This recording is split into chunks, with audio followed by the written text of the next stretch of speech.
Aqui, ó. Você pode mexer até aqui, ó. Não precisa nem. Aqui, ó. Mexer, não precisar. Bom dia.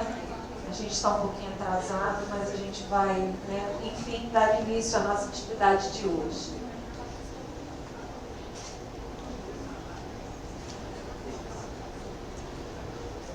É com imenso prazer que retornamos às atividades do projeto de extensão Ética na Formação e Atuação do Profissional Nutricionista.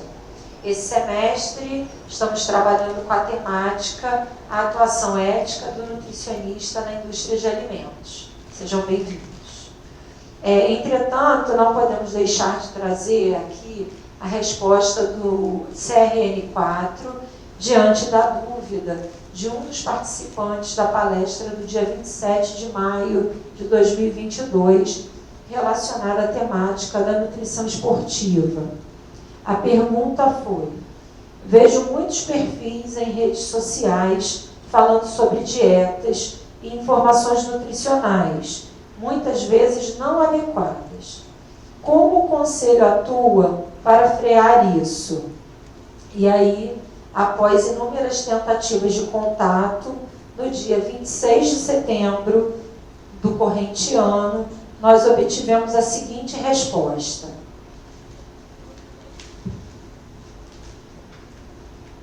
abre aspas. Parabenizamos pela criação e condução de um projeto de extensão que possui a temática da ética e exercício profissional como eixo central. A participação da academia nesse processo de formação, não só acadêmica, mas também ética do aluno e para além da disciplina curricular, é de suma importância. Aproveitamos o ensejo para nos desculpar pelo atraso na resposta do e-mail, visto que, recentemente, houve troca de gestão do CRN4 e readequação da Comissão de Ética. O Conselho Regional de Nutricionistas atua de diversas formas, através de sua fiscalização a pessoas físicas e jurídicas, mediante campanhas e postagens em seus meios de comunicação e através de denúncias aos órgãos competentes no caso de exercício ilegal da profissão de nutricionista. Destacamos que, no caso de conteúdo digital, os indícios de infração ético-disciplinar pelo nutricionista deve-se formalizar uma denúncia ética por meio do site do Conselho Regional em que o nutricionista é registrado. Como presumimos ser o seu conhecimento, o Conselho não conduz busca ativa nas redes sociais. Ele acolhe e analisa as denúncias. Caso ela proceda e reúna os elementos mínimos, é então apreciada por esta comissão sob a luz da resolução CFN número 750/2021 e 599 de 2018, o que se dá através do devido processo legal, garantida a ampla defesa e o contraditório. Vale destacar que a Comissão de Ética, além de apurar as infrações ao Código de Ética do Nutricionista, tem atuado junto à Comissão de Comunicação do CRN4, promovendo campanhas educativas e postagens relacionadas à ética profissional. Recentemente, foi lançada a série Érica na Ética, a fim de tratar de temas relacionados à ética profissional, auxiliando os nutricionistas em seu dia a dia. A série de vídeos pode ser visualizada no canal do CRN4 no YouTube. O CRN4 dispõe também da cartilha de ética nas mídias sociais, que pode ser visualizada também no site do CRN4. Em relação aos leigos, considerando que o CRN4 não tem competência legal para atuar sobre essas pessoas, após as devidas apurações, são enviadas representações e denúncias ao Ministério Público ou Delegacia de Polícia, conforme o caso. Esperamos ter respondido ao solicitado e qualquer outra dúvida estamos à disposição. Atenciosamente, a Comissão de Ética. Fecha aspas. Então, aqui a resposta à pergunta feita por um dos nossos participantes na palestra do dia 27 de maio. Essa pergunta não foi respondida pelo palestrante, porque ela, na verdade, estava direcionada ao CRN4. Então, fizemos o contato e hoje trouxemos a resposta. Mas agora, vamos à nossa atividade de hoje, abordando a atuação ética do nutricionista na indústria de alimentos, no segmento sorvete artesanal. A nossa convidada é a nutricionista Micaulis Matoso, que é nutricionista e é também tecnóloga em gastronomia e mestre em segurança alimentar e nutricional. Ela já atuou, né, como subchefe de cozinha, supervisora de alimentos e bebidas na rede hoteleira e também em restaurante asiático. É a nutricionista líder de produção e qualidade. Micaulis, seja bem-vinda, fique à vontade. Nós vamos aproveitar aí essa manhã, né? E próximo, só para ressaltar, próximo ao final da nossa atividade, será liberado um QR Code aqui, tá? Para que todos possam preencher e aí o certificado será enviado por conta do preenchimento desse QR Code. No final da nossa atividade, o QR Code ele é fechado, esse link ele é fechado. Então não esqueçam de preencher, senão o certificado não será emitido. Tá bom?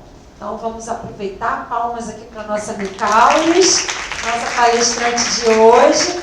Ela quer que vocês participem, façam as perguntas ao longo da fala, né, da Micaulis. A gente tem a Emily, faz assim, ela vai estar com o microfone circulando, é só levantar a mão que ela leva o microfone até vocês. Tá bom?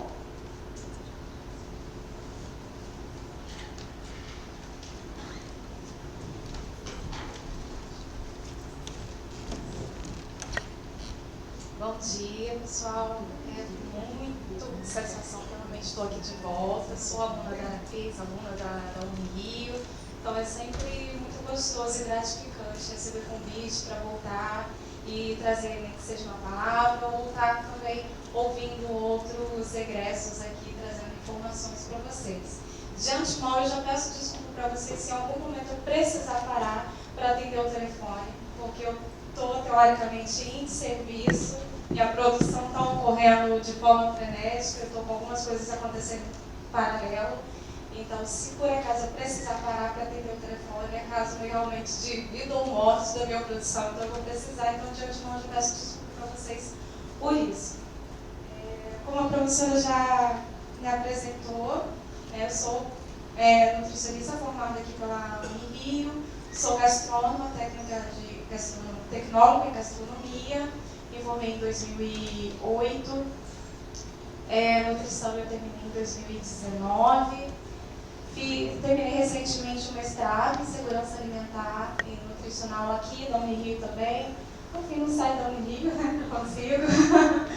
E tenho feito alguns cursos paralelos também para trazer mais conhecimento para a minha área de atuação.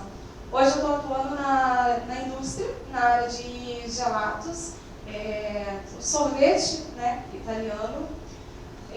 O gelato em si, apesar de também ser um sorvete, mas ele tem essa classificação de quando se diz gelato, não se fala sorvete, é para fazer uma diferenciação justamente do produto que utiliza menos atributos químicos ou industriais, né? Então a gente sempre se refere como gelato e não como o sorvete, é somente por uma questão de trazer essa classificação e essa tradição de produção da cultura italiana.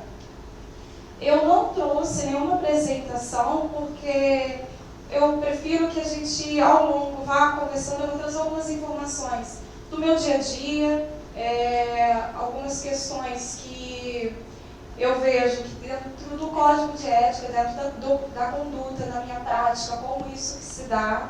Então, eu peço que durante a minha fala, se vocês ficarem com dúvida ou quiserem fazer uma pergunta, pode fazer no decorrer da fala, então não precisa esperar eu encerrar. Daí a gente vai trocando essas informações para que fique realmente leve, porque o nosso código é teórico, é cheio de escritas, né? Mas ele pode ser leve, se a gente conduzir de uma maneira mais tranquila, e fica mais fácil também de vocês se associarem e terem algumas reflexões. Pois bem, o nosso código já, eu não sei se vocês sabem, né? Mas ele, em 2014, ele passou por uma reforma. Ele começou, na verdade, em 2014, teve o início ali de reformular, de trazer algumas outras, de olhar todo o código que nós tínhamos e readequar. Então ele passou por alguns anos, no período, se não me engano, de 2014 a 2016, foi apresentado em congresso, teve a atuação de nutricionistas, estudantes, passou por algumas federações, até que ele chega no código que a gente tem hoje, que é o código de 2016, é o mais recente que nós temos. E ele está ali não é simplesmente para nos dizer o que se deve fazer ou o que não se deve fazer, é muito mais do que isso.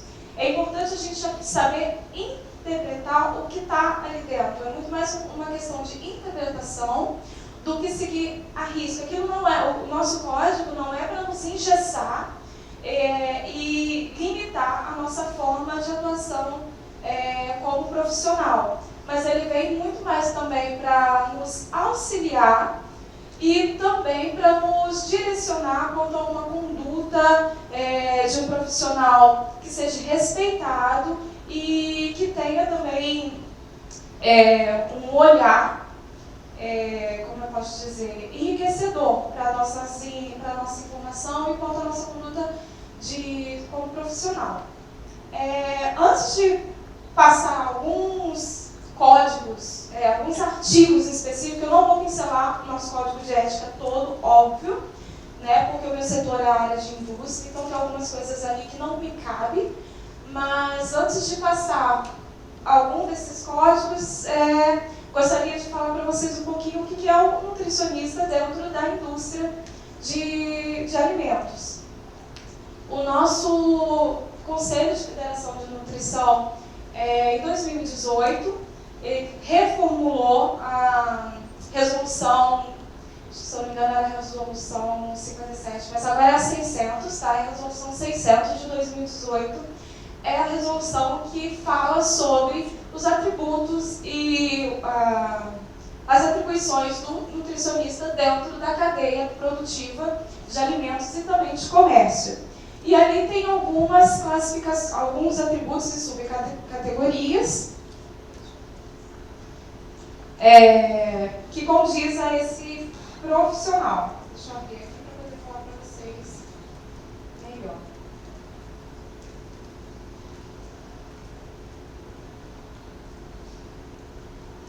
Só me retificando, a resolução que foi revogada era 380 e a que está valendo agora é a 600, tá? 600 de 2018, que fala sobre a atuação do nutricionista dentro da indústria. E tem algumas atribuições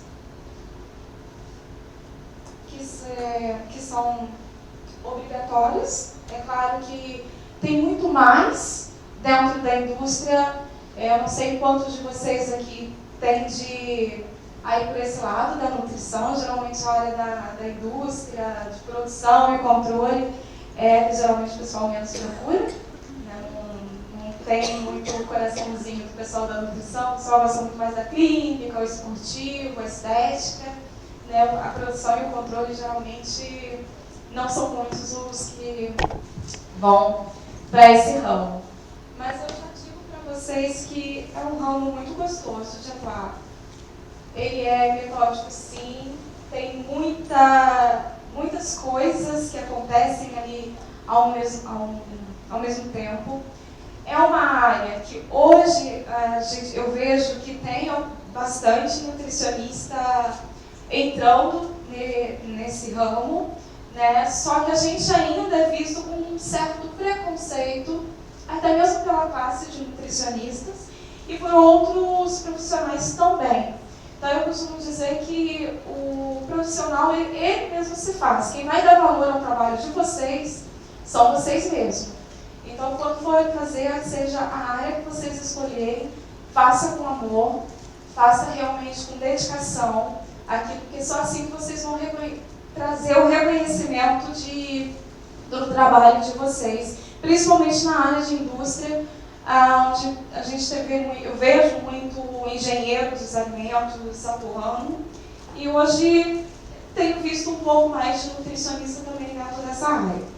Então, algumas das atribuições e subcategorias são no segmento rural e também de produção de alimentos, que aí fala sobre a cadeia de produção dos alimentos. Então, dentro da indústria, a parte de pesquisa e desenvolvimento também cabe à indústria de alimentos. A cozinha experimental, não seja só restaurante, né? Dentro da indústria também tem essa classificação da cozinha experimental, de tratar a lançação de um novo produto, de estar desenvolvendo novos produtos, produção, controle de qualidade, promoção de produtos, e aí também está associado junto com a cozinha experimental essa promoção de produtos. Muitas vezes a cozinha experimental não entra, mas tem um produto que já existe e o nutricionista entra como promoção para ele. E o serviço de atendimento ao consumidor também, tá, dentro da classe de indústria dos alimentos, e assuntos regulatórios. Além da representação também da classe quanto frente a outras indústrias e etc. Mas, alguns artigos que eu vou destacar hoje para vocês, que é o artigo 35 do nosso Código de Ética. Ele fala sobre o nutricionista exercer a atividade dele cumprindo as atribuições do Código da Resolução 600 que eu acabei de dizer para vocês. Então, o artigo 35 do nosso Código de Ética, ele ressalta que é do dever do nutricionista exercer o nosso trabalho, exercer a profissão, pautado com a resolução vigente no momento de uma maneira adequada, justa, e das atividades que ali dentro da Resolução 600 de 2018 ele pauta. Dentro da nutrição na indústria, como eu falei para vocês, não é somente aquilo que está dentro do nosso código de ética. Por exemplo, eu trabalho na indústria. Além de tudo ali que eu já passei para vocês, controle de qualidade, de produção, eu administro, eu faço compras, e fora também que eu fiscalizo algumas unidades da empresa na qual eu trabalho. Vai muito além daquela lista. Então, é o que eu peço para vocês sempre terem um olhar crítico, ir além daquelas palavras ou só daquilo que está escrito ali. Nossa profissão é muito mais profunda, e se eles forem detalhar fazer uma listagem de tudo que nos atribui, ficaria muito intenso. Então, se coloca, às vezes, algumas palavras-chave, mas a nossa profissão é muito mais intensa, ela é muito mais extensa, a forma como a gente atua. Outro artigo que eu gostaria de destacar para vocês é o artigo 31, que fala sobre a atuação sem interferência. Como eu falei para vocês antes, a nossa categoria dentro da indústria ela ainda sofre um pouco de preconceito e não nos veem com um olhar ainda muito sério dentro dessa área de atuação. Eu acho que isso se deve muito por não se saber a importância do nutricionista dentro da indústria. O preconceito também talvez venha por achar que a indústria, ela num todo, ela é negativa, né? Produto industrializado, a gente sempre associa a indústria ao produto industrializado, a produtos com químicos, etc. E nem sempre é dessa forma. E às vezes ela também é necessária. Então, eu acredito que o preconceito dentro da indústria, de ver o profissional nutricionista, que é um profissional da área da saúde, para promover, né, a segurança dos alimentos e também a segurança alimentar dentro da indústria, possa ser visto dessa maneira pejorativa, justamente por isso. Porque sempre se associa a indústria a um produto que não faz bem à saúde, nem sempre é assim. E a questão da conduta também, como eu já falei, eu vejo muito engenheiro dos alimentos trabalhando dentro da indústria e a gente tem a total capacidade de estar de dentro também atuando, dentro do nosso conhecimento. Só que a gente precisa saber impor realmente a nossa necessidade de estar naquele lugar. Eu acho que é imprescindível todas as indústrias que lidam com o alimento ter um nutricionista. Eu não posso falar pelo engenheiro do alimento porque não é a minha área, eu não tenho nem o mínimo de conhecimento sobre para dizer se a atribuição dele ali dentro é eficaz ou não. Realmente não cabe a mim esse tipo de comparação. Mas eu posso dizer da minha classe que a gente é extremamente fundamental estar dentro da indústria dos alimentos. Por quê? O nosso olhar em relação justamente à saúde do indivíduo e do coletivo, começando dentro da indústria, que ela vai muito além do preparo. E todo aquele cuidado de como que o alimento ou o produto ou o insumo, seja ele, chegou até a indústria e como isso se transformou num produto para depois ir para a prateleira, para a mesa da população, para ser consumido. E esse olhar nosso é extremamente fundamental, porque a gente vai muito além da técnica, da tecnologia dos alimentos, a gente vai além da dietética, a gente vê também a questão toda microbiológica, de segurança daquele alimento. Então é fundamental o nutricionista estar ali. E essa interferência que o Código de Ética fala, né, com o artigo 31, que é dever do nutricionista exercer a sua função sem que haja uma interferência de terceiros não habilitados dentro da nossa função, é justamente isso. Quando a gente sabe exatamente o que a gente está fazendo, tem segurança naquilo que a gente está fazendo, a gente consegue trabalhar com mais tranquilidade dentro da indústria, mostrando o nosso valor e o nosso propósito de estar ali dentro. Então, e não deixar realmente que outros profissionais que não sejam habilitados venham interferir no nosso trabalho, que isso dentro da indústria, eu falo para vocês, assim, acontece direto. Principalmente dos empresários, né, dos donos da casa, porque eles visam muito o financeiro, o dinheiro, né, e muitas vezes a nossa conduta em determinadas situações vai precisar ali de um gasto, de algumas outras situações, e o empresário ele não quer saber. Então, muitas vezes ele interfere na nossa atuação, na nossa conduta, justamente porque ele só vê realmente a questão financeira. Então, é extremamente importante a gente saber o que a gente está fazendo, vocês terem realmente o conhecimento de cada... Ali eu trabalho que faz sorvete, né, o gelados, então a nossa área específica tem legislações específicas, tem condutas específicas, tem um regulamento técnico de qualidade específico para esse produto. Então, é fundamental que eu saiba e conheça todos esses atributos no produto na qual eu trabalho, para que um momento como esse eu tenha argumentos com base tanto científica quanto de legislação para poder argumentar e impedir que essas interferências aconteçam no meu trabalho, que eu consiga conduzir aquilo que é necessário de maneira segura e realmente como deve ser, de maneira justa, como diz ali no artigo 35 e digna.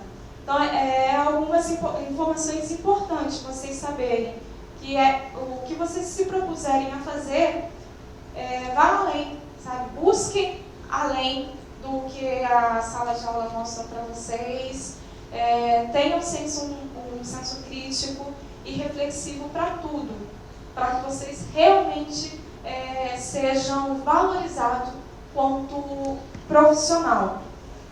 E outro artigo que eu gostaria de trazer para vocês é o artigo 38, que fala sobre ceder à pressão de modismo, tá na moda isso aqui agora, ou ceder a alguma pressão financeira. Então, você vê que assim, os artigos eles se completam, tá? O nosso código realmente ele vem para nos trazer uma segurança de trabalho, de atuação.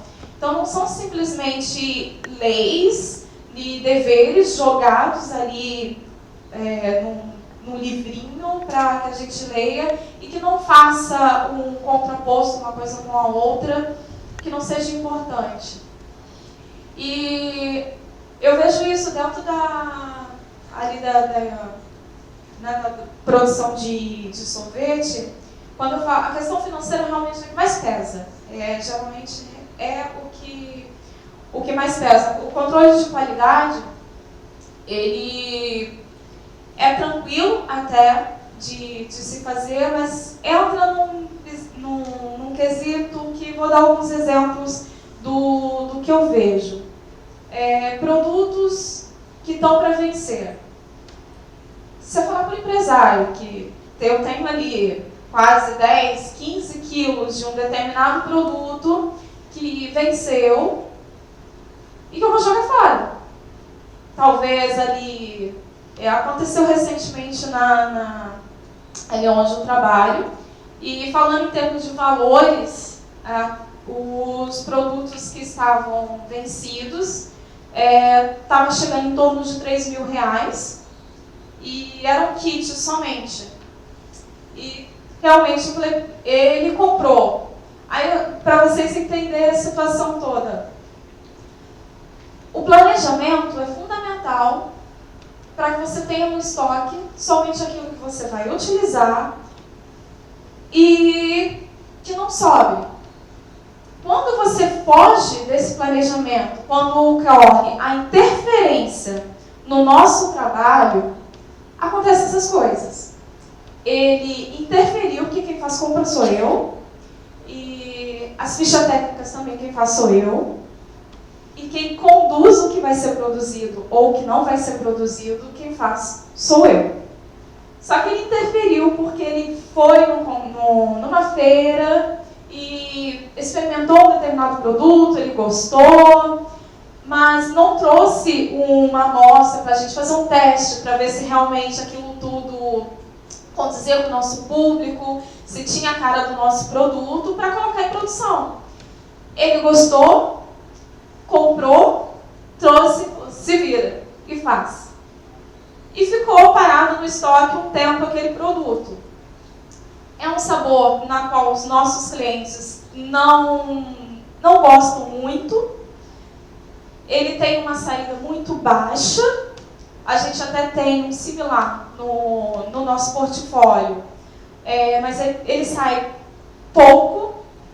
E esse que ele trouxe, em termos do paladar mesmo, na sensorial, a diferença é mínima dentro do que a gente já trabalha, só que a diferença de valores é gritante do que eu trabalho hoje.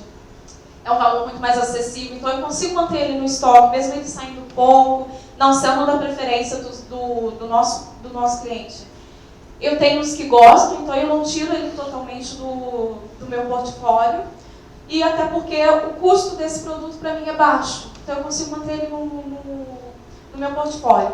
Esse que ele trouxe, ele tem um custo absurdo em relação ao que eu trabalho, só que em sensorial a diferença é mínima, não me justifica eu trabalhar com um produto que é muito mais caro, sendo que ele não vai me agregar em questão de qualidade ou de sabor de produto, nada. Então eu vou continuar vendendo um pouco de um produto só que eu vou pagar muito mais caro. Então não se justificava ter esse produto lá. Ele trouxe, o produto ficou parado um tempo. E a gente parou um pouco de produzir esse sabor específico, justamente pela saída dele baixa. A gente segurou um pouquinho, porque não estava rodando o estoque, estava parado e a gente estava perdendo. Então ficou parado. Chegando próximo do vencimento, eu peguei e falei para ele, olha, vai vencer. Então, tem que colocar para fazer. Falei, ok, eu vou colocar somente para as lojas, não vou colocar para os potes. A gente tem 2 tipos de produtos, que a gente tem as lojas, na qual eu faço a fiscalização, e tem os nossos potes, né, que comercializam de delivery e também nos nossos pontos de distribuição. Falei, não vou colocar no pote, porque o pote eu sei que não vai sair, eu vou ficar com o produto parado e depois eu vou perder. Então, além dali eu perder um produto, eu perdi tempo de produção, eu vou perder também o material, a embalagem para fazer. Então, eu não vou fazer para pote, eu vou fazer só para loja. Eu fiz para as lojas um tempo, mas também não rodou muito legal. Não adianta.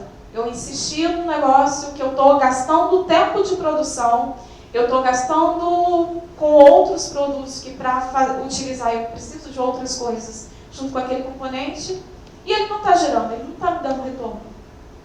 Eu fiz algumas vezes, realmente ele não está saindo, eu encostei.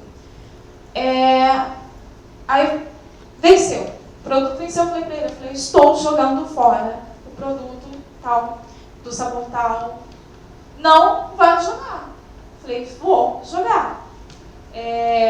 Não, mas o produto foi caro, o produto foi não sei o que, faz não sei para onde, não faz não sei para onde. Falei, o produto está vencido. Não vou colocar. E aí, como você convence numa situação como essa? Nesse caso específico, por isso que eu bato nessa tecla e reforço para vocês. Tudo que vocês forem fazer, gente, façam com segurança e busquem informações e façam realmente com amor o que vocês estão fazendo. Porque vocês vão ser questionados o tempo inteiro. O tempo inteiro vocês vão ser questionados, principalmente quando envolve valor. Como é que eu convenci a ele que eu precisava jogar aquilo ali fora? Primeiro, pela segurança dos alimentos, eu não ia jamais colocar um produto vencido na prateleira. Por mais que toda a sensorial dele não estava alterada, o produto estava armazenado de maneira correta. A gente sabe que muitas vezes a validade ali, a gente coloca porque a gente precisa colocar realmente a validade no produto, que a Anvisa nos pede e tal, e que nem sempre ele está microbiologicamente afetado ou sensorialmente afetado. Às vezes o produto realmente não está estragado, ele está em condição até de ser consumido, porém eu não estou falando da minha casa. Se eu quiser lá dentro da minha casa pegar o meu iogurte que já venceu e consumir, a responsabilidade é minha, eu estou fazendo isso para mim. Agora, quando eu estou lidando com saúde e com vida de outras pessoas, eu não posso agir dessa maneira. É onde que entra a conduta e a ética do profissional num momento como esse. Precisa realmente ser flexível e entender o que você está fazendo para poder agir. Para poder convencer, cortando a história toda, para poder convencer ele do que eu precisava jogar fora, que eu ia jogar fora, falando quer ele queira ou não, números. Empresário só entende números, gente. Não adianta.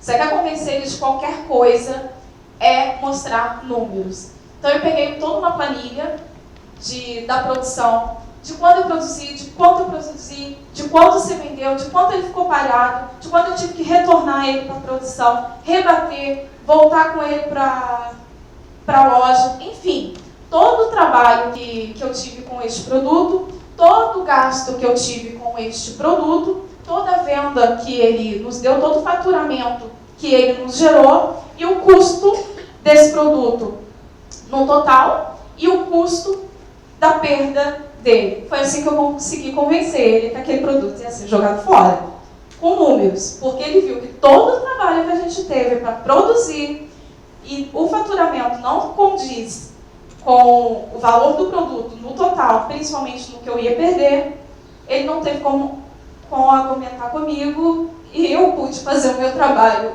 não em paz, porque antes disso eu precisei realmente me virar ali para trazer informações para ele. Então são 2 códigos importantes do nosso artigo, que é o artigo 31 e 38, que juntos se complementam para que a gente consiga trabalhar de maneira realmente segura e justa dentro da nossa profissão. O artigo 49, também quero destacar para vocês, que fala a respeito de comissão, gratificação, ganhos financeiros, de favorecimento. Como eu falei, eu faço compras lá na empresa também. E o setor de compras, gente, o pessoal que vende é um negócio de doido. Que eles querem te oferecer, só não oferece a mãe, porque não dá. Mas eles querem te oferecer de tudo para que você coloque o produto deles dentro da empresa.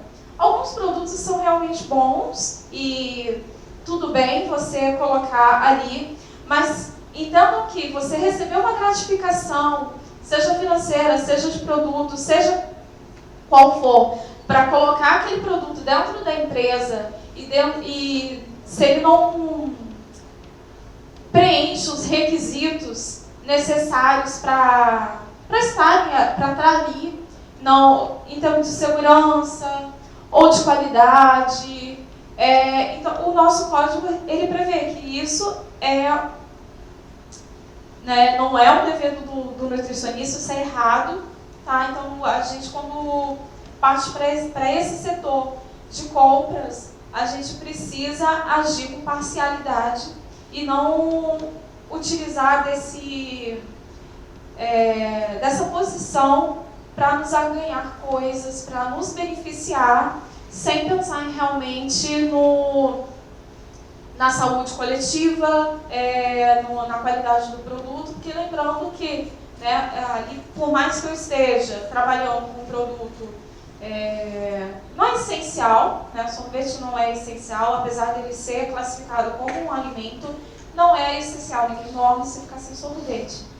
Mas é um alimento, e eu sou uma profissional da saúde, apesar de trabalhar muito mais com a parte administrativa do que clínica, posso assim dizer, mas eu sou uma profissional da saúde.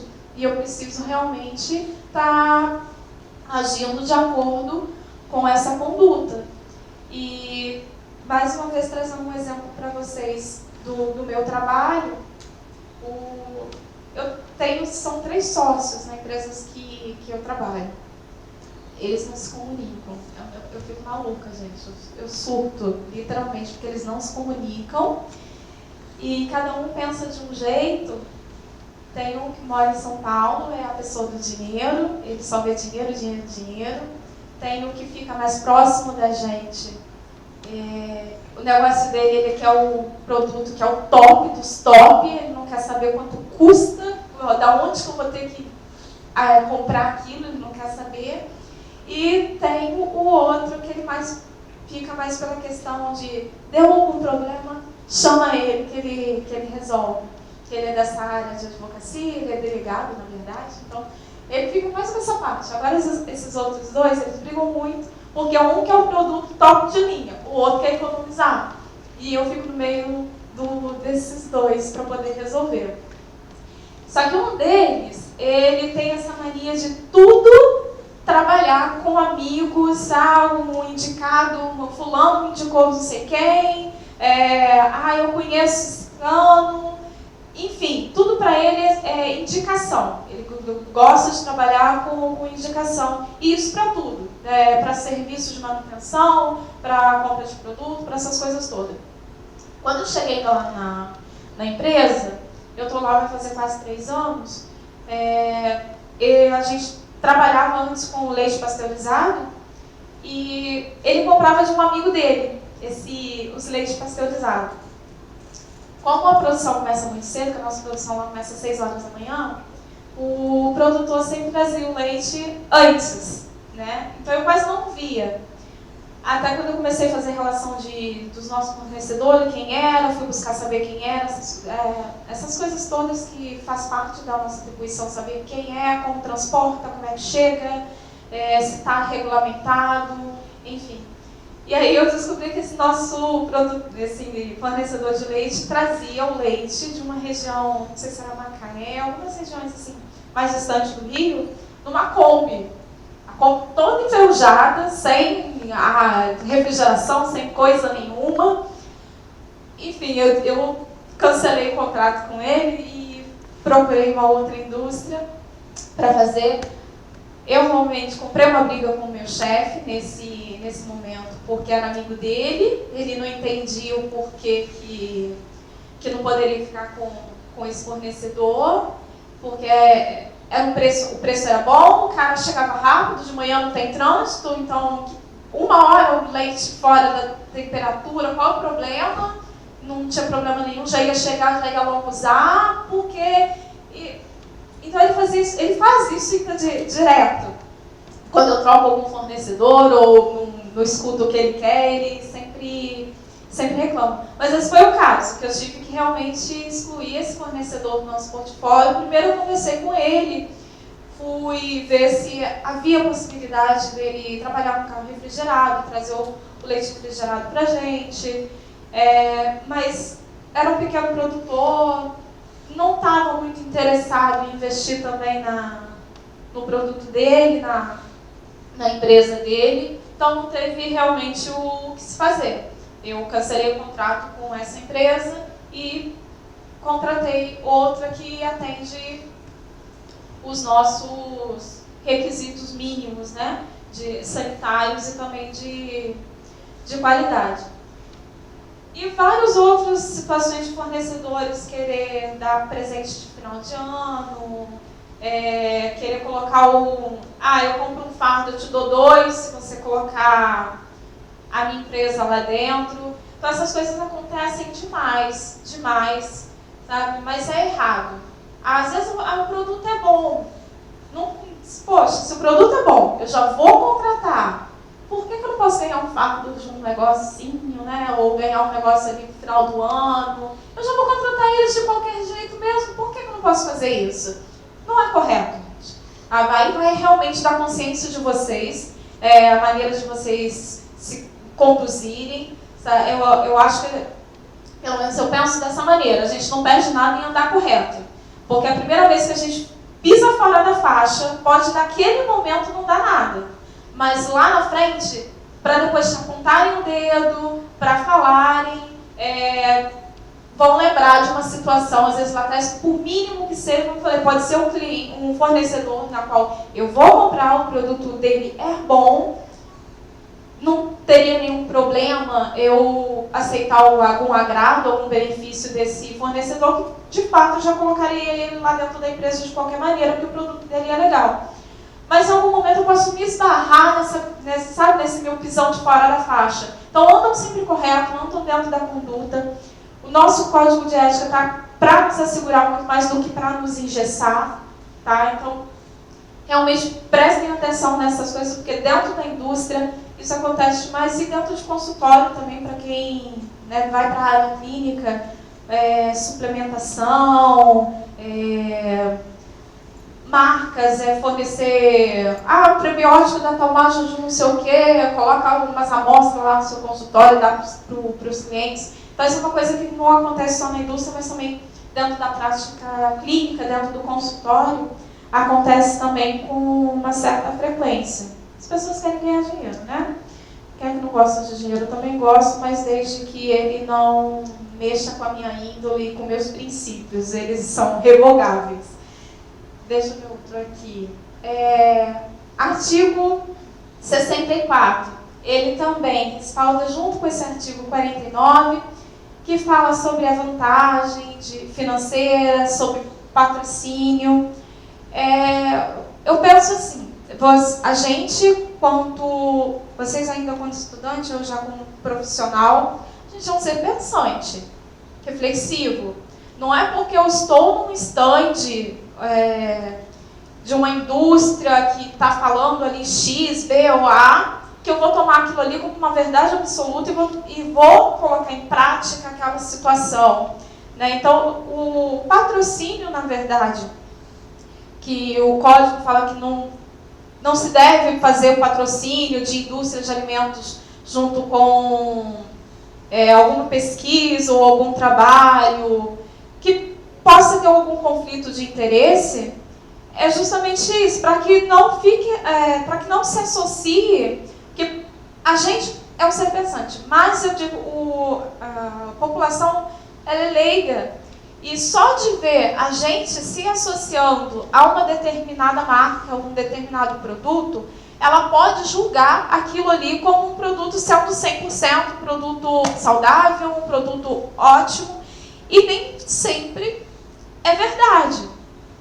Então, essa questão do patrocínio, ou a gente utilizar a marca de alguma coisa, ou utilizar nossa própria imagem no local ao qual a gente trabalha, a não ser que a gente realmente é contratado para esse fim, né, de marketing, divulgação ou promoção de produtos, como eu falei ali, que veio sobre a nossa resolução, associar o nosso produto à marca e criar uma ilusão no consumidor ou uma falsa ideia ao consumidor de que aquilo ali é nutricionalmente saudável ou que é um produto realmente bom e que nem sempre é. A gente tem esse senso crítico de analisar aqui, ó, as informações que nos chegam. A gente vai buscar fonte, vai buscar se cientificamente aquilo tem algum respaldo, dentro dos nossos conhecimentos teóricos, se tudo aquilo que estão nos dizendo realmente tem base, fundamento, mas as pessoas leigas, né, o consumidor em si, nem sempre ele vai ter esse olhar. Então, é justamente por isso que o código, por isso, entre outras coisas, que o código condena a nossa associação com patrocínio ou junto com a marca, para realmente evitar que haja um conflito de interesse e que também a gente possa levar o consumidor ao engano, né, daquilo que ele está consumindo ou levando para sua casa.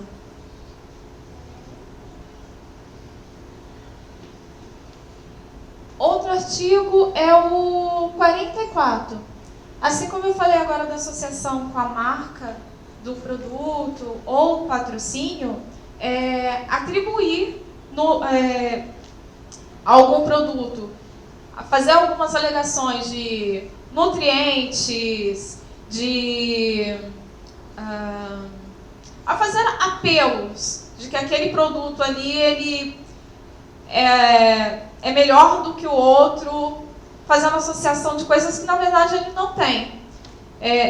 Lá na sorveteria, hoje eles não estão utilizando mais o artesanal como associar ao produto, apesar do nosso processo de produção ainda ser bastante manual. A gente utiliza a máquina naquilo que é imprescindível, não tem como, eu preciso realmente da máquina, mas o restante da nossa produção ela é bastante manual.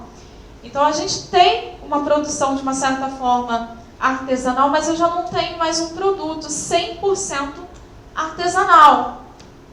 Então nós estamos desassociando essa palavra do nosso produto justamente para quê? Eu não conduza o consumidor ao erro e também não venha gerar problema para mim depois. Porque já aconteceu algumas vezes dos nossos clientes pegarem um produto que não é totalmente artesanal, que utilizar alguns produtos, alguns pós, né? E ler a tabela de ingredientes e nos questionar sobre o produto. Então, é uma situação que eu me respaldo, eu me asseguro, né, de que eu não vou ter problema com os nossos clientes depois, e de agir de maneira verdadeira com os clientes. Eu tenho produto ali bastante artesanal, por exemplo, a gente tem um sabor de manga. A nossa manga é extremamente artesanal. A gente faz, a única coisa que a gente não faz é a manga, porque a gente, né, colhe a fruta. Mas o restante todo a gente faz o xarope, a gente processa a manga e ele não leva mais nada a não ser o xarope que a gente faz e a manga. Então é um produto totalmente artesanal. Só que eu tenho outro que é desse sabor que eu falei para vocês até que não tem muita saída. Ele usa pó-saborizante. Ele usa alguns gels para poder dar textura. Então eu tenho esses dois tipos de produto na casa. Então associar realmente o nosso produto hoje como 100% artesanal, eu acabo levando o nosso consumidor ao engano. Não é ético e eu vou gerar problemas também, às vezes, financeiro, pela questão de que o cliente pode se sentir lesado, querer devolver, pedir dinheiro dele de volta, porque se eu estou dizendo ali que é um produto artesanal, que é isso, tem alegação, é fit, né, baixo açúcar, é baixo não sei o quê, se não condiz ao que o cliente está recebendo, se ele quiser fazer uma devolução ou se sentir lesado, ele tem todo o direito dele. Então, é ético, realmente, que é uma conduta de princípio, você ser transparente quanto àquilo que você produz e entrega para o cliente. Então, fazer associação de palavras ou de atribuir, né, nutricionalmente aquele produto a algum nutriente ou alguma... qual é a palavra, gente? Esqueci. Algum benefício, sendo que ele não faz, que ele não entrega, é antiético realmente, e o cliente, num caso como esse, ele tem toda a razão de querer reclamar ou querer o dinheiro dele de volta, se sentir lesado por uma situação como essa. E o artigo 43, que aí fala sobre a fiscalização dos órgãos sanitários. É nosso dever, tá, contribuir para que esses fiscais possam trabalhar de maneira tranquila, entregar toda a documentação na qual eles pedem, andar correto com documentação, registros, questões de sanitária, de qualidade. A gente recebe lá a visita sanitária, pelo menos a cada 3 meses, eu recebo a visita lá. A primeira vez que os fiscais foram na empresa, eu tinha uns 20 dias que eu tinha começado, tinha acabado de ser contratada. Então, eu peguei a empresa, ela estava assim, basicamente do zero. Apesar de já ter muitos anos de mercado, eles faziam aquela coisa meio fundo de quintal. Era uma empresa que já estava crescendo, mas não tinha muita regulamentação, não tinha algumas documentações. Então, eu peguei a empresa basicamente do zero. Então, quando eu cheguei, tinha muita coisa para fazer, muita coisa mesmo. E recém-formada, dá um medo, dá uma situação, e agora? Né? Eu assumi uma responsabilidade técnica de um local, que é diferente quando a gente está fazendo estágio, está ali aprendendo, tem um nutricionista que está nos supervisionando, que está nos ajudando, tal. Agora, quando você vai para o mercado de trabalho, quando você trabalha numa situação com outros colegas da mesma área, você tem com quem trocar, né? Olha, isso aqui, que eu preciso, como é que eu faço? Você vai buscar ali, você troca com o outro. Agora, quando você vai para um local onde você é o único profissional daquela área, não tem ninguém para trocar e a responsabilidade técnica é toda sua, bate um medo, mas assim, vocês, né, eu como vocês, têm um privilégio muito grande, que é estar estudando aqui na Unirio. E não é clichê, não é porque eu estou aqui não, gente, é de verdade, porque eu já me deparei com alguns outros colegas de profissão de outras denominações, eles não têm no currículo deles tantas coisas que a gente tem aqui na Unirio. Então aproveita realmente os professores de vocês, aproveita todo o conteúdo que aqui passa, porque realmente é muito rico, e quando a gente vai para o mercado de trabalho, a gente não se sente tão perdido quanto eu já vi alguns colegas no meio de atuação. Não saber, é claro que é muita coisa, não tem como na graduação a gente ver tudo, porque é muita coisa, muito ampla a nossa área, e cada área de atuação específica tem muitas coisas e não daria para curso, né, de 5, 6 anos para quem é do noturno. A gente passaria acho que uns 10 anos na faculdade para poder ver tudo e não ia ver tudo. E principalmente porque as coisas vão mudando o tempo todo. Então, assim, aproveitem realmente porque a gente tem um conteúdo muito vasto aqui na Unirio. As matérias nos entregam muitas coisas, ainda que de uma forma superficial. Você sabe aonde procurar, você sabe aonde, não, isso aqui é por este caminho. E foi assim que realmente eu consegui ali no meu trabalho, sozinha ali, colocar as coisas no eixo. E aí a fiscalização, quando chegou, pensa numa pessoa que tremia, gente. Eu não conseguia sentar. Não conseguia sentar porque estava toda errada. Eu já imaginava, eu vou sair presa daqui, meu Deus do céu. Eu vou sair presa daqui. Estava toda errada, toda errada. Não tinha documentação nenhuma. Eu já preocupada, falei, meu Deus, eu acabei de me informar, já vou perder meu registro. Vai ficar, enfim. Mas eu tive a sorte de ter fiscais muito bacanas e humanos. Eles entenderam realmente todo que precisava ser feito, estava em processo. Mais uma vez, façam tudo que vocês forem fazer com muita maestria, com muito cuidado. Registrem tudo que vocês forem fazer, deixem tudo registrado. Porque numa hora vocês vão...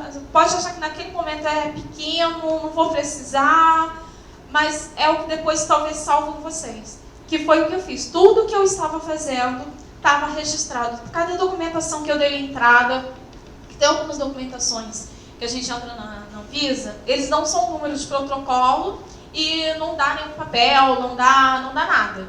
Tá? Essa só tem um número de protocolo para você consultar a conclusão aquela sua solicitação.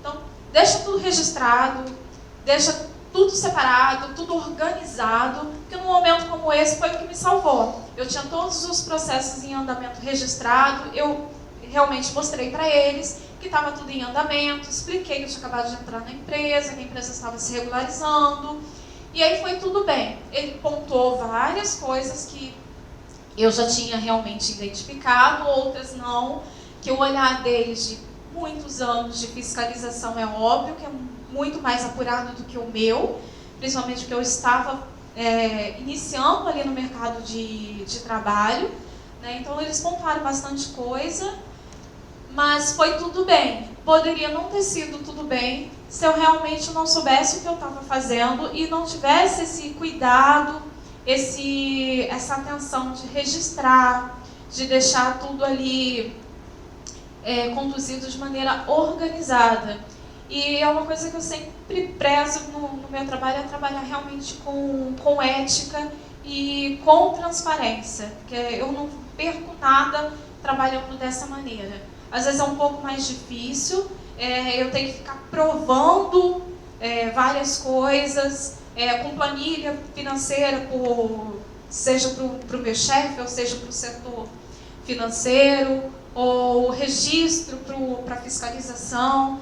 Enfim, eu não perco realmente nada de trabalhar dessa maneira. Às vezes me dá um pouco mais de trabalho, mas eu prefiro trabalhar dessa forma.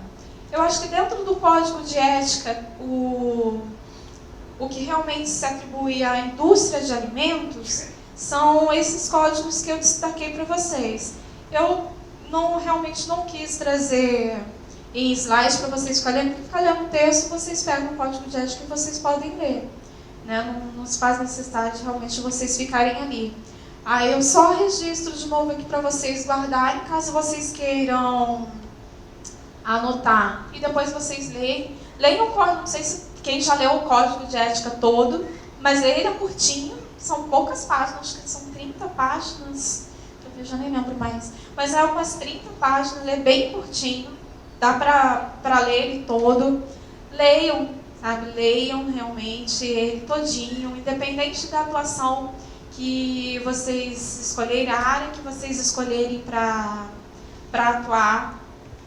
Entendam como o conselho da nossa classe funciona, entendam como o que é os nossos deveres e as nossas atribuições, né? E entendam que isso não é uma situação fechada.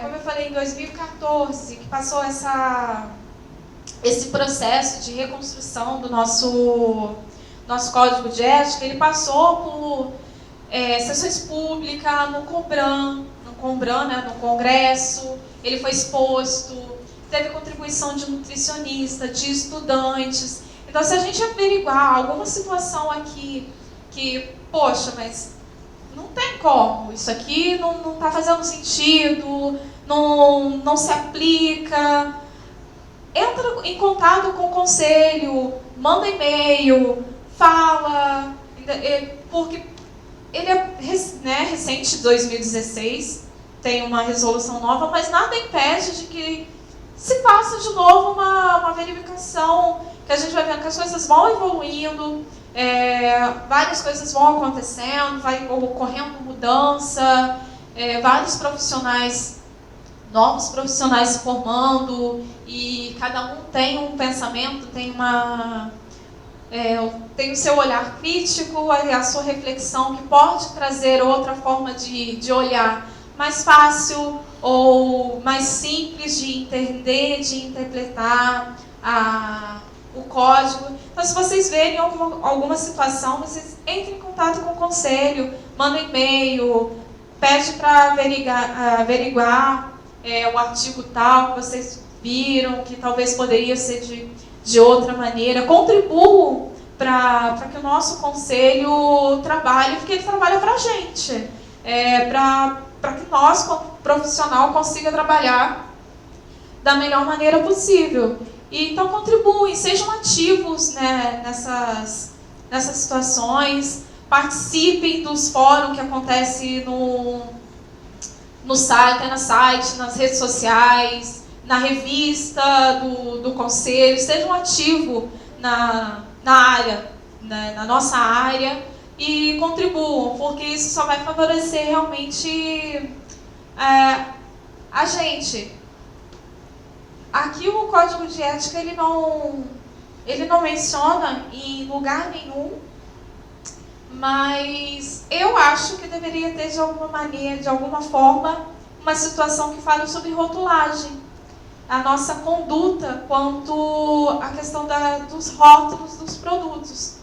Apesar que aqui ele fala de associação de marca, de patrocínio, alegação, atribuição de nutrientes, tudo isso está associado a rótulo de produto também. Mas eu acho que talvez se tivesse alguma situação que voltado realmente para a rotulagem, para que ficasse mais claro a nossa conduta quanto a rotulagem dos alimentos, também eu acho bastante interessante, porque eu vejo no mercado hoje em dia a quantidade de rótulos errados é absurda. Eu vejo também muitos profissionais criando produto e rotulando errado os produtos, e aí as pessoas usam como justificativa: se não está no código, eu posso fazer. Então, é uma maneira que às vezes as pessoas usam a falta, né, com clareza. Como falei, tem ali falando sobre a marca, sobre atribuições sensoriais, de nutrientes, patrocínio, etc. Tudo isso o código prevê, ele fala, mas ele não fala especificamente, às vezes, em alguma situação. E por não ter essa situação, por não falar especificamente de alguma situação, as pessoas utilizam como argumento de que se não está, posso fazer. E usam como burla para poder estar agindo de uma maneira antiética, antiprofissional, e acaba manchando um pouco a imagem do nutricionista. Principalmente ali na cadeia industrial, que fica aquela coisa de que o industrial realmente é um produto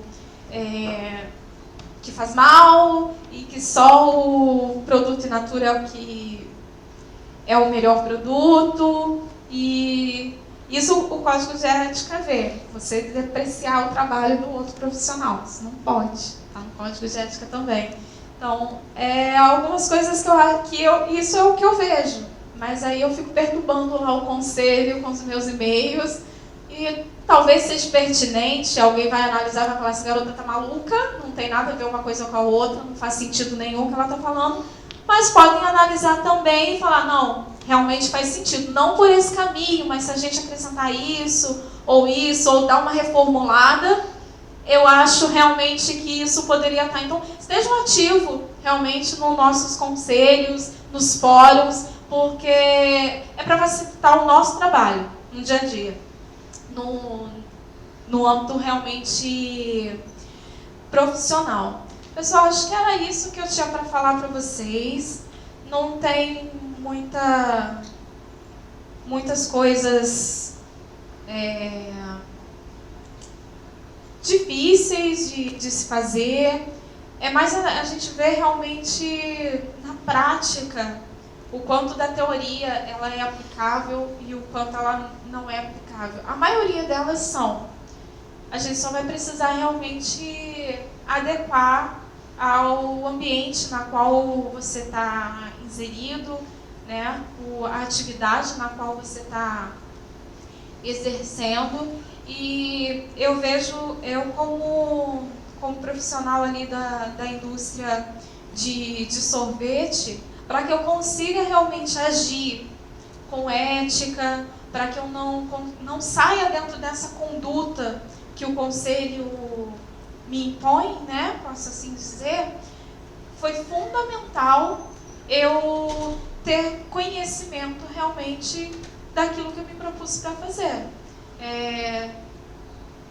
Controle administrativo, conhecer toda a questão administrativa que envolve a minha área, conhecer as legislações que envolvem o meu produto, o regulamento técnico e de qualidade que o meu produto tem. Alguns produtos não têm o RTQI, mas alguns têm, e é importante a gente conhecer para que a gente consiga conduzir de maneira eficaz o nosso trabalho.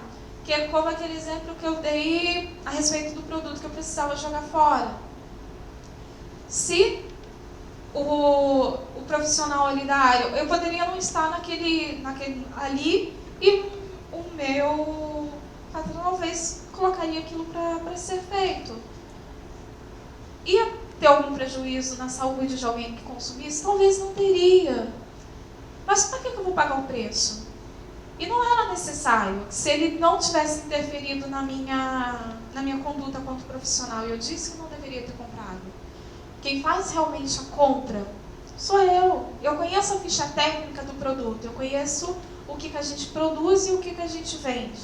Então, eu ter todo esse conhecimento é o que me dá a base e é o que me ajuda no dia a dia eu conseguir trabalhar, ter a minha conduta sem fugir desses artigos que eu li para você e dentre outros. É fundamental realmente, por isso que eu bato bastante nessa tecla de que vocês vão além do que a sala de aula entrega para vocês. Suguem os professores de vocês o máximo possível, sabe? Aproveitam esse tempo dentro da faculdade, biblioteca, sabe? Devorem todo o conhecimento possível, porque lá fora isso vai fazer uma diferença muito grande. Entender realmente para que eu mantenha financeiramente a empresa viável, eu preciso entender de estoque, eu preciso entender de compra, e esses conhecimentos são fundamentais. Então, realmente é o que eu tenho para passar para vocês. Foi isso, e busquem conhecimento, trabalhem além da eficiência, sejam eficazes, sabe? Estejam sempre um pé à frente dos patrões de vocês. Para quem quer a área de indústria, eu não posso falar das outras áreas, gente, porque realmente a não ser no estágio, eu não passei por elas de maneira nenhuma, porque eu sempre entrei na graduação já pensando na produção. Por mais que a clínica ganhou meu coração, de verdade, eu me apaixonei pela clínica durante a graduação, mas produção é meu amorzinho, não tem jeito. Eu faço com aquilo que eu realmente amo e escolhi. Até porque eu sou gastrônoma também, eu não consigo ficar muito tempo longe da cozinha, longe da panela, longe dos alimentos, né? Então, a produção realmente, eu já entrei na graduação com isso em mente.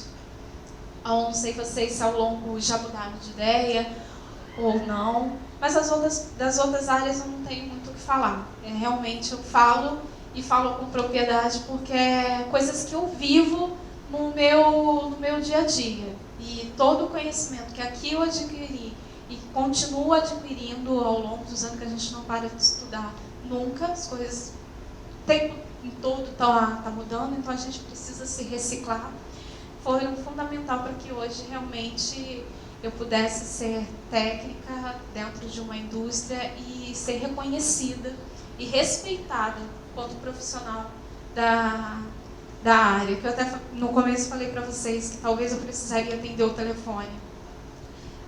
Não é porque eu estou o tempo inteiro, 24 horas disponível para a empresa,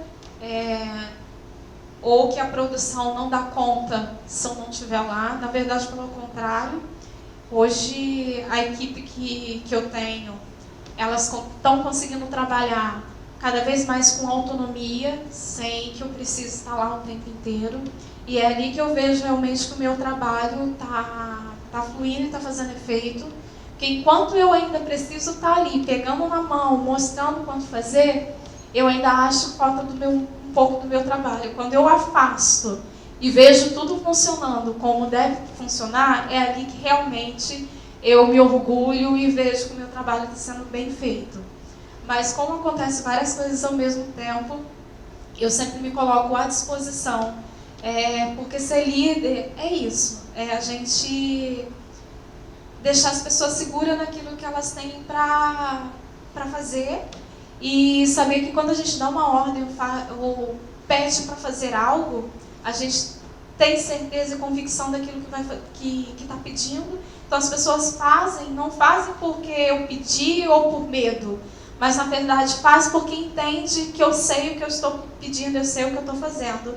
E raramente elas ligam para quando está alguma coisa, só realmente quando, né, elas já esgotaram toda a possibilidade de resolverem sozinhas, que elas me acionam.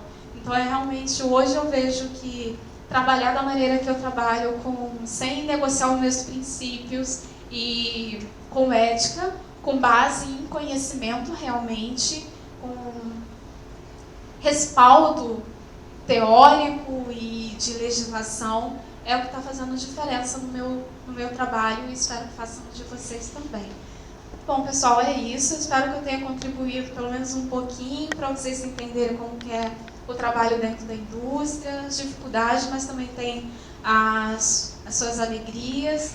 E vou só repetir os artigos que eu falei aqui, caso vocês quiserem anotar e depois ler em casa com calma e associar até na área que vocês escolherem, para ver se esses artigos também se associam a outros, que com certeza se associam. Vocês podem fazer as suas reflexões críticas acerca disso, tá? Foi o artigo 35, artigo 31, o 38, 49, 64, 44 e o 43. Nós temos bastantes artigos, mas esses é o que realmente se enquadra mais na questão de indústria.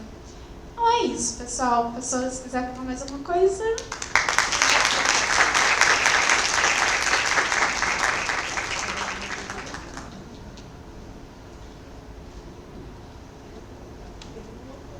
Se tiverem pergunta, dúvidas, fiquem à vontade. Aí eu me está com o microfone ali, também.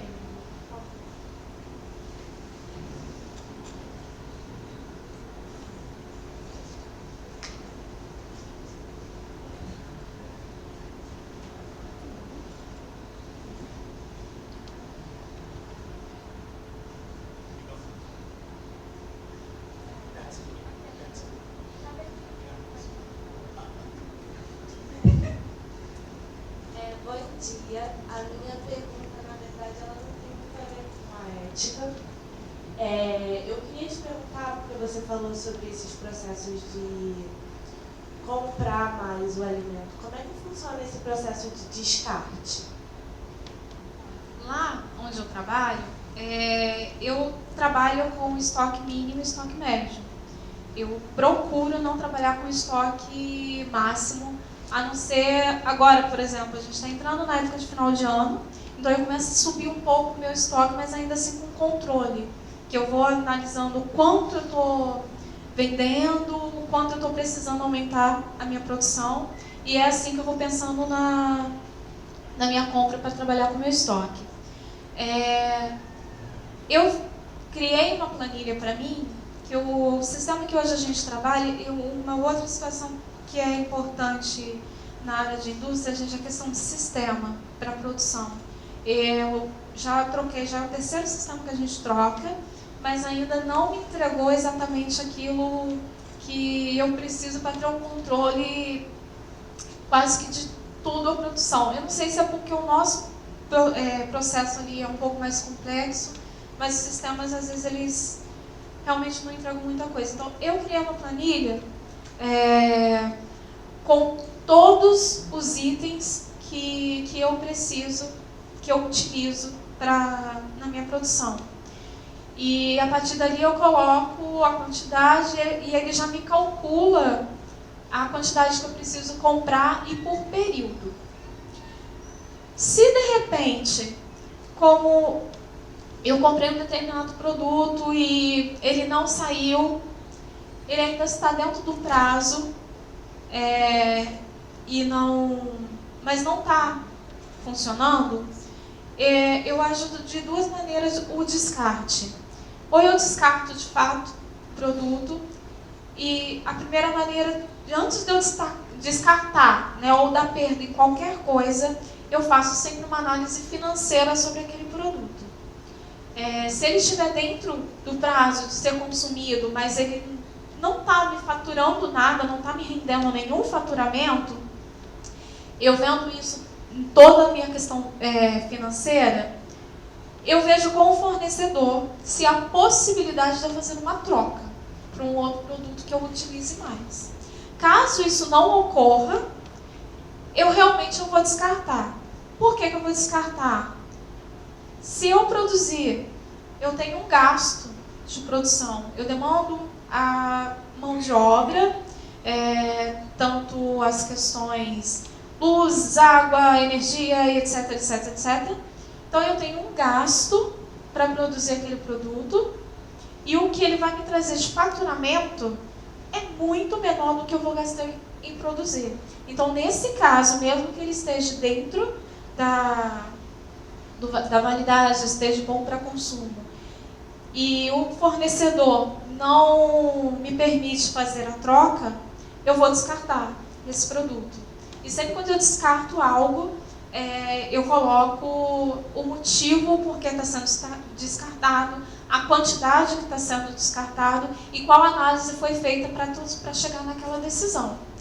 Agora, quando eu falo de um produto que foi avariado, foi estragado, está estragado ou fora do prazo de validade, de novo, eu faço toda uma análise financeira sobre aquilo, mas aí, neste caso, ele vai ser jogado fora de qualquer jeito. Mas eu preciso justificar o porquê que eu estou jogando fora. Porque tem aquele senhor lá que senta na cadeira e assina o negócio todo, ele só enxerga número. Então, quando ele olhar lá, que teve uma perda de um produto, que é quase 3, não sei lá quantos mil reais, tá maluca? Jogou isso fora por quê? Tá estragado, mas não dava para rebater, não dava para fazer não sei o quê, enfim.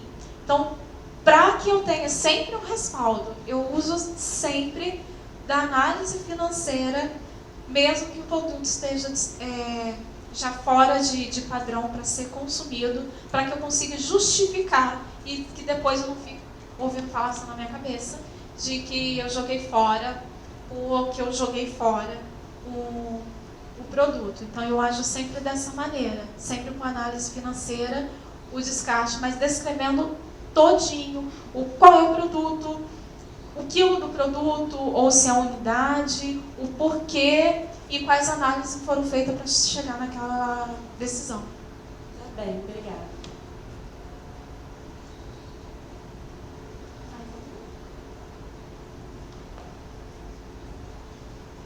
dia. Eu queria perguntar só se você é a única nutricionista da empresa. Sou a supridora. Não tem ninguém para partilhar ali comigo. Eu estou tentando ver com eles se eu consigo abrir para estágio, né, que o estágio contribuiu muito realmente para chegar, né, para a minha formação, né, e para que hoje eu seja a profissional que eu sou. E eu gostaria muito de poder contribuir também com a formação de outras pessoas e levar ali para dentro para ver na prática situações que realmente a gente vai precisar ter um jogo de cintura, vai precisar ter um conhecimento específico. Então, eu estou lutando lá com eles para ver se eu consigo colocar estagiários ali para que eu possa também passar um pouquinho do que eu aprendi, de toda a paciência que outros nutricionistas tiveram comigo. Eu gostaria de retribuir também, mas por enquanto, só sabe. Obrigada.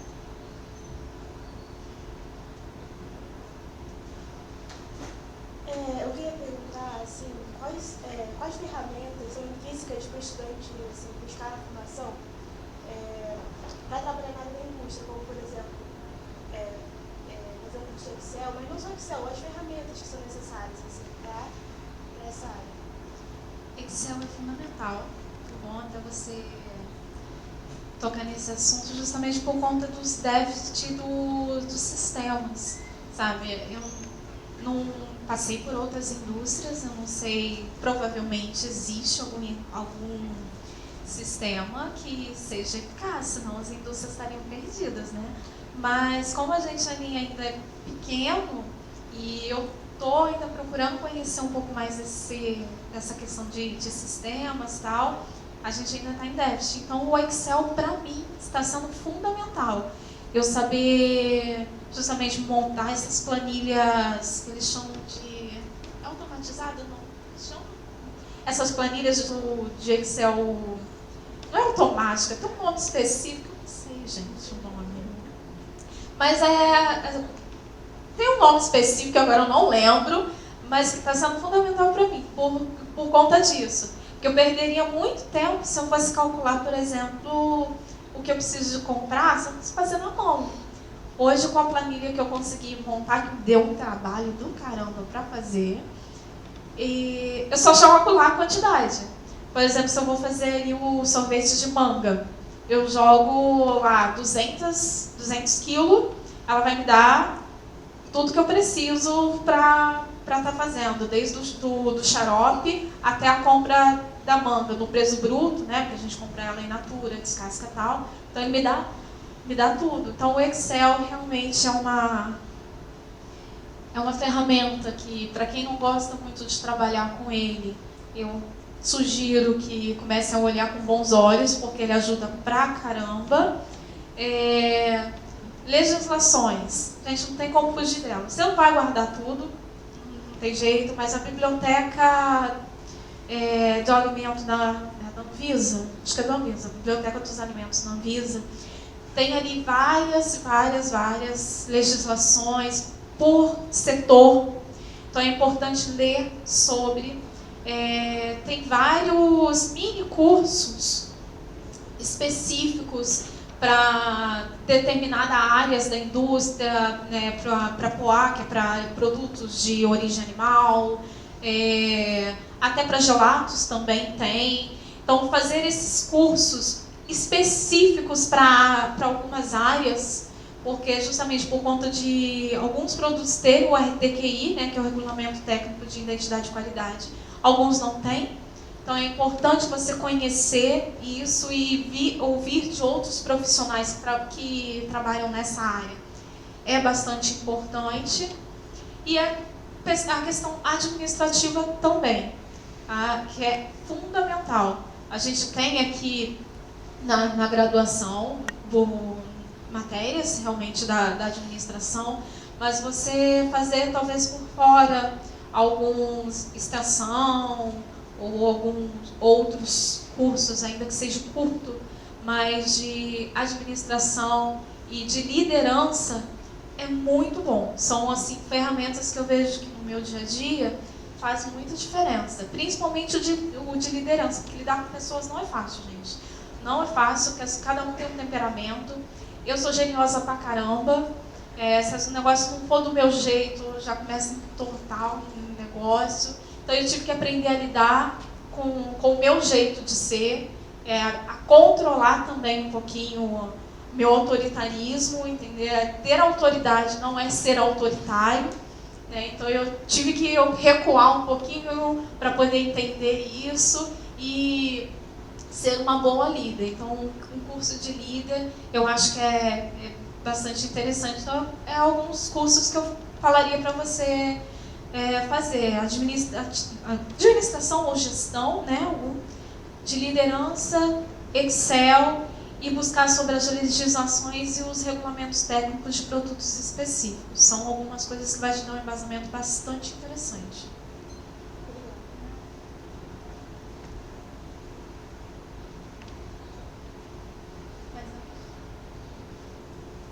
Mais alguém?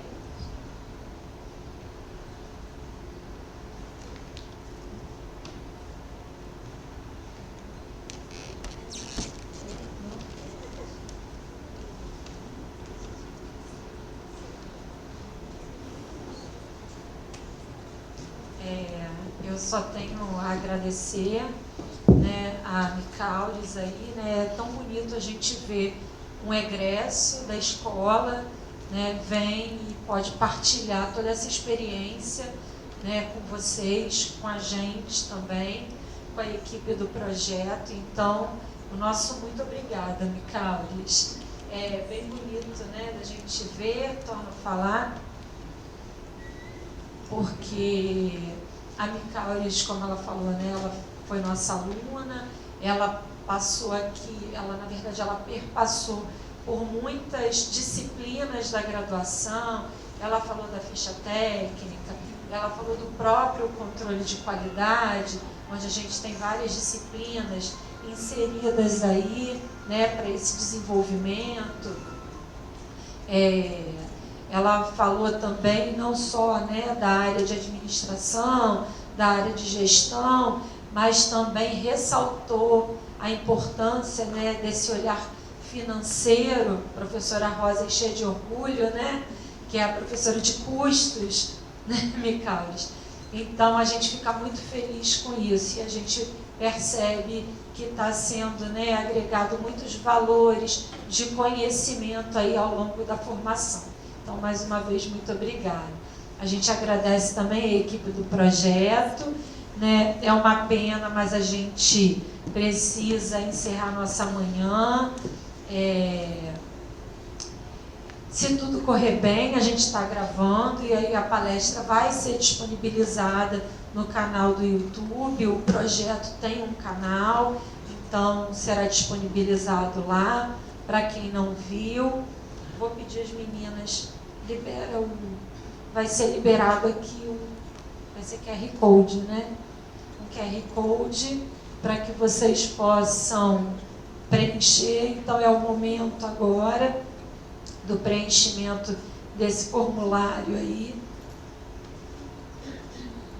que a declaração é enviada mediante o preenchimento dele. Enquanto isso, vou avisando que a gente tem 2 palestras, né, próximas ainda esse mês, uma dia 11 e uma dia 25. Ambas serão remotas e acontecerão às 17 horas, tá? Quem já está inscrito no Instagram do projeto vai receber o link, tudo isso, tá bom? Quem não estiver, ou se inscreva, ou as monitoras de Deonto também vão liberar, e as próprias mídias do projeto vão divulgar esse acesso, tá bom? A gente espera por vocês. Enquanto vocês ainda estão preenchendo, vou pedir para que vocês, ao término, não deixem ainda o auditório. A gente tem uma prática de fazer uma foto para postar no Instagram, né? Esse projeto era presencial, a gente sempre fez a foto, depois nós fomos ao remoto e não perdemos, né, esse hábito, fazíamos a foto, cada um dentro da sua janelinha, dentro da sua casa, mas nós voltamos a ocupar esse espaço, né, que é um espaço público, um espaço da educação pública. Gostaríamos muito de nos reunir para fazer a foto, para que a gente possa postar no Instagram do nosso projeto, tá bom? Então, por favor, assim que terminarem, a gente vai conduzir aqui para a foto. Obrigada mais uma vez.